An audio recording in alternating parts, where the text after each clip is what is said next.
G'day everyone, this is going to be my video going over the Bolt Carbine and the changes coming up in Update 7 and how I believe that this gun is going to be something that you can really enjoy post these changes.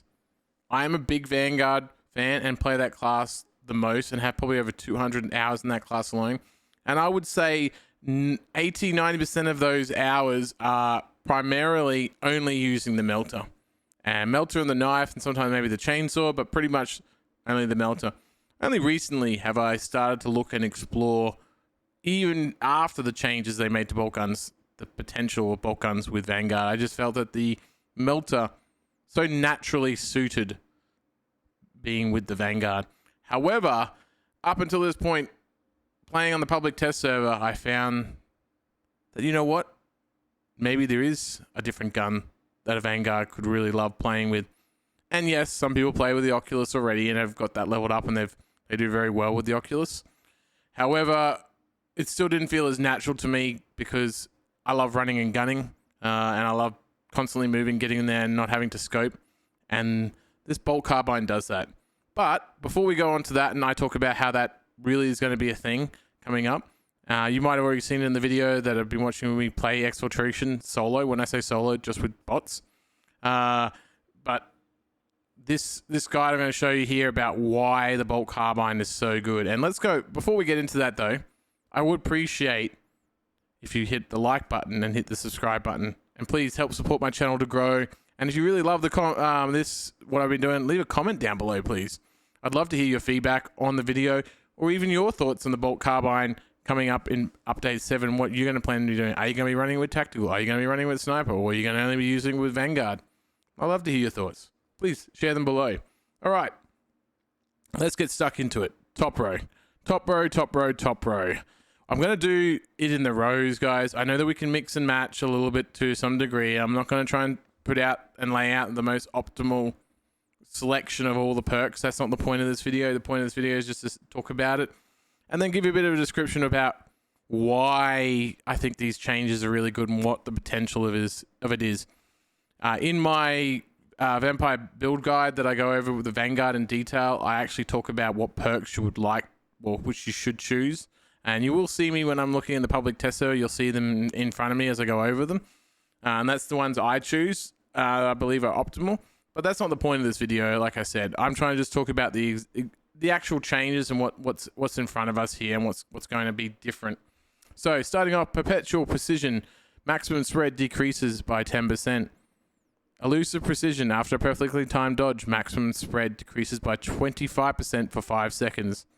Fast Regeneration, killing an enemy restores armor 0.5 seconds earlier. Rapid Health, when your health is below 30%, killing 10 enemies in rapid succession restores health by 5%. Cooldown is 30 seconds. Headhunter, headshots deal 10% more damage. Hone Precision, equipped maximum spread decreases by 25% when firing without aiming. Headshots deal 10% more damage.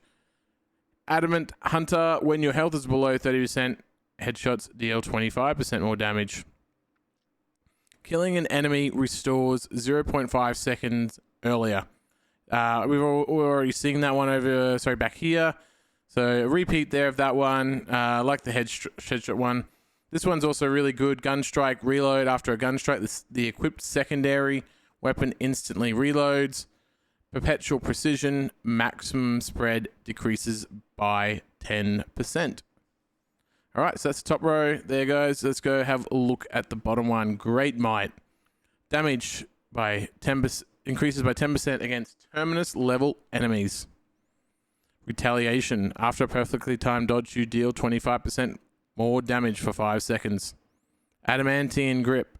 Recoil is reduced by 25%. Steel Grip. Killing 10 enemies in rapid succession reduces recoil by 35% for 5 seconds. Cooldown is 30 seconds. Extended Magazine. Magazine size increases by 15% of the maximum. Damage increases by 10%. And then we go around here. Increased capacity. The maximum ammo reserve of this weapon increases by 20%. In Magazine Restoration, when your health drops below 30%, your ammo reserve is restored by a full magazine. Cannot be exceed maximum ammo capacity. Cooldown is 30 seconds. Recoil is reduced by 25%. Adamantine grip. Reloading immunity. While reloading, you do not lose control from heavy hits. Divine Might. Damage increases by 10%. So that's all the perks you got available currently. Let's go check over on the public test server what the new perks will be. Let's go start looking at the top row here for the perks with the bolt carbine. Starting us off, we've got the headshot 10% damage increase. Then we go over here to Mastercrafted. We've got rapid health. When your health is below 30%, killing 10 enemies in rapid succession restores health by 10%. All right, here's our first new one, Honed Precision. Equipped weapons maximum spread decreases by 50% when firing without aiming. Firing from the hip, basically. Next new one. This is actually not a new perk, but it's actually new in this perk tree. We've seen it in the bottom row previously, but now it's up here. Well, it's up here as well, giving us an extra 10% damage increase. What isn't new as well is Headhunter, but what is new is the additional Headhunter, increasing our damage output.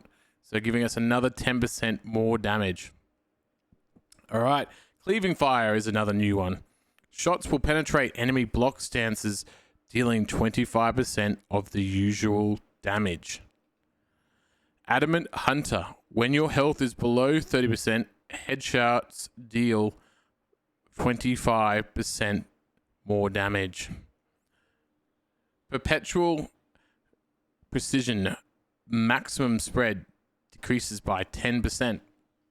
Gunstrike Reload. Same place, same thing. Just get a reload when we basically get a gunstrike. I will go into this one a bit later, but why this one's actually really good and what makes it even better very shortly. But recoupment, this one is new, and this one is really awesome. But killing a Majora's level or higher enemy with a headshot with this weapon restores one armor segment. Cooldown is 15 seconds. All right, so the bottom row. Great Might. This is not new. Already had this one before. Damage increases by 10% against Terminus level enemies. Retaliation is the same as what it was on the previous one. And same with Adamantine Grip. It only really changes when we get here to 4. We get Unwavering Resolve. After reloading while having low ammo, damage increases by 25% for 5 seconds. I'll tell you why later on, why I think this is a great actually little change, and why they only really needed to update 1 in the whole perk tree. So let's move on. Magazine size increased by 15% with extended magazine. Divine Might.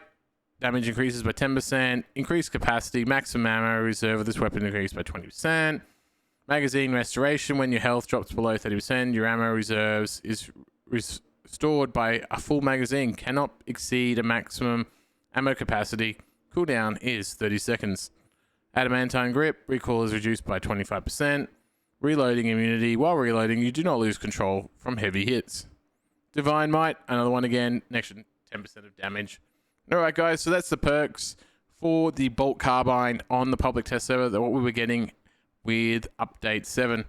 I can see now why I think the Bolt Carbine will be a more compelling option for many people with the changes they've now made to the perk tree.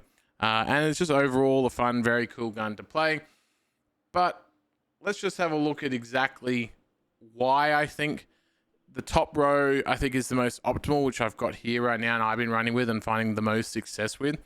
We can also see basically by having 5 things changed in this whole top row effectively, that the devs also felt that the top row previously was not, very adequate for potentially being useful with sniper or tactical. And I believe that they made these changes to be more useful, actually more for Vanguard, because they're obviously bringing the gun out now with Vanguard, I believe. And I haven't looked at the forums or anything like that, if the devs have actually come out and said that. If you have, please link that in the comments below. I'd love to know that. But I believe this top row has been all built to be suitable, or most suitable, for the Vanguard, whilst the tactical and sniper can get some benefits out of it. I think the top row here fully is suitable for the Vanguard, and the bottom row can still be useful for the Vanguard as well. But I feel like the top row, and then just grabbing a little bit extra magazine capacity is quite nice. But basically, what we get with the changes now, we're going to get 10% extra headshot damage. So that's an additional than what was previously available on the top row. And then we've also got Divine Might as well. So we've got a base overall enhanced 20% damage for the bolt carbine using the top row.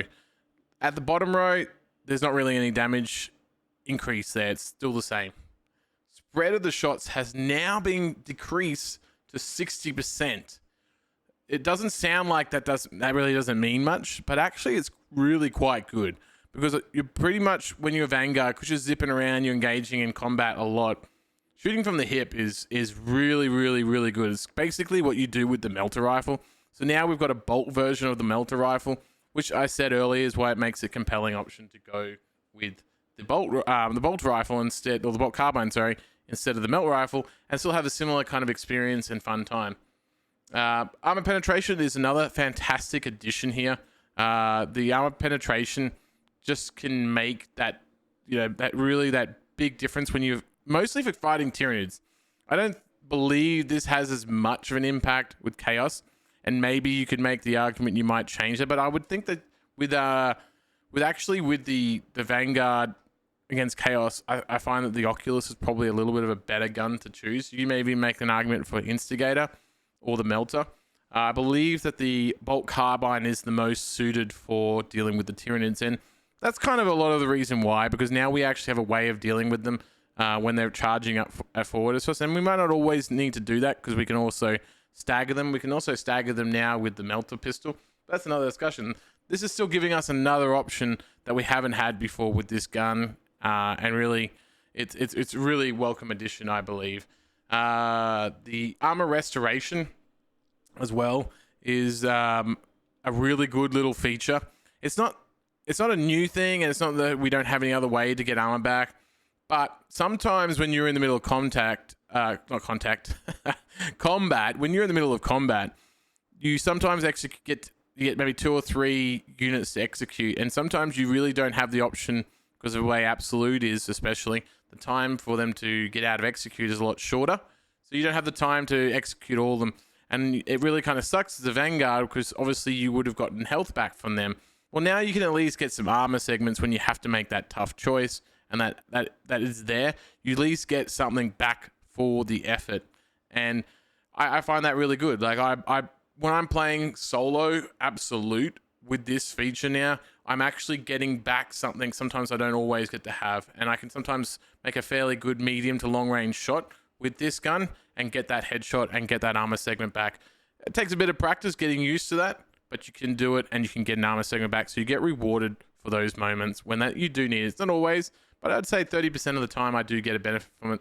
It just is another way that I find that Vanguard has multiple ways to keep getting something from every kill, from every situation, rather than only being able to get something from in certain situations. And I really like that's a really well-rounded, well-balanced set up now with this build, and the build that I do with the Vampire build. Again, find out about that, look at the description below and watch that video about it where I go over it in depth.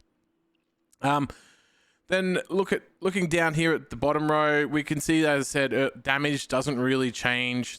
This bottom row really is all about ammo. You get benefits for basically for using all that ammo, constantly shooting, which is what snipers really wants to do. Tactical really wants to do. I mean, I would probably, if I was running with the bottom row, I'd probably change to the more high firepower, more accurate one, because this you get a scope here, so it becomes a bit more of a mid-range, high fire rate shot. Bolt gun.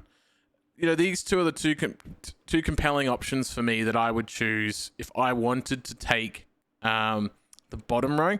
And I would say that sniper is probably the biggest winner for that bottom row, because it doesn't seem like much, but this here, number 4, is actually really big, because you're gonna get rewarded for having low ammo, but But then there's ways for you to make that ammo back up as well through the perks and everything like that. So, you know, you're going to be down when you're down there low, especially tactical. You can, you know, you can be at 0 ammo. You're going to get it back eventually, either with a kill or through the perks here with the gun.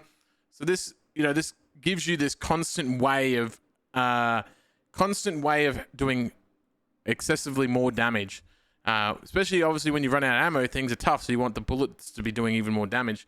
So I think this perk tree, whilst you might argue that it could work as well for Vanguard, I still think the top row doing significantly more damage because you're going to be doing a balance of both. Or I think you're even leaning more to doing a lot more close combat with Vanguard. That's certainly the way I play. So I usually am not running out of ammo, even when I had melter rifle, because I did so much close combat and I used my pistol a lot. So I just wanted more damage. I wanted more bang for my buck rather than having more bucks effectively. But yeah, that's my opinions there, guys, of the bolt carbine, what changes. It's great work by the dev team. Love seeing this here in the public test server, and I really would love to know what you guys think. Again, please, I would appreciate the support if you guys could hit like and subscribe to this if you enjoyed this content, and I hope to catch you on one of my Twitch streams. I'll be running this one most Thursday evenings when I do my Twitch streams, so check out that in the description as well. Come over there and hang out with me Thursday nights, Australian time. Anyway, guys, courage and honor, my brothers and sisters.